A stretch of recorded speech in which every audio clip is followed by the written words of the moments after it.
I hanged myself last night, but it went really well because I'm Randy Boliver and I'm a stunt coordinator, and I build a lot of my own gear to make sure that it works out right.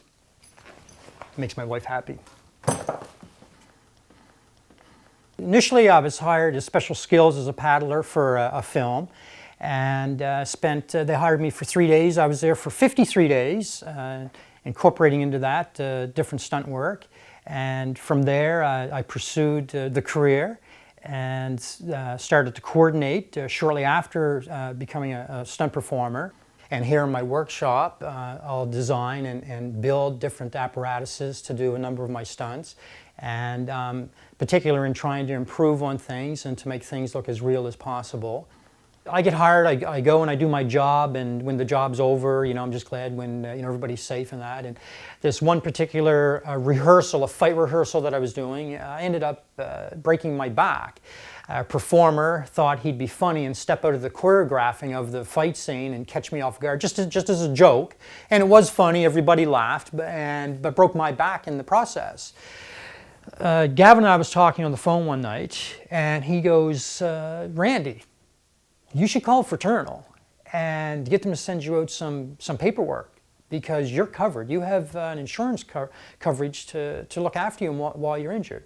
I had no idea. I'd been working in the industry for about 5 years at this point, and I had no idea that we were actually covered, because I thought, who in the right mind is going to insure stunt guys who are taking a big risk? Although they're calculated risks, there's many insurance providers that wouldn't touch us. So anyway, I get on the phone, I called Fraternal, and I'm still kind of questioning whether Gavin's actually right or not. And I'm like, hello, it's Randy Boliver, explain my situation, my back is broke, I'm unable to work. Are we covered?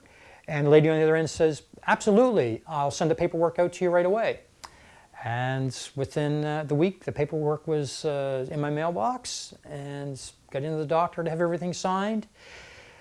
On the sheet that came, it said to fax information off to the office. My doctor would fax off. I'm 10 minutes away from my doctor's office. Before I even got home, Maureen Kirkpatrick, who was a caseworker, was already leaving a message on my answer machine to let me know that everything was going to be looked after and I was absolutely covered. So suffering from the pain that I was in, and then worrying about when I was going to be able to get back to work, and knowing that I was actually going to have some coverage to get me by and to look after some of the alternative medical treatments that I needed, it took a lot of the mental anguish away from it, that was settled that fast, very, very quick.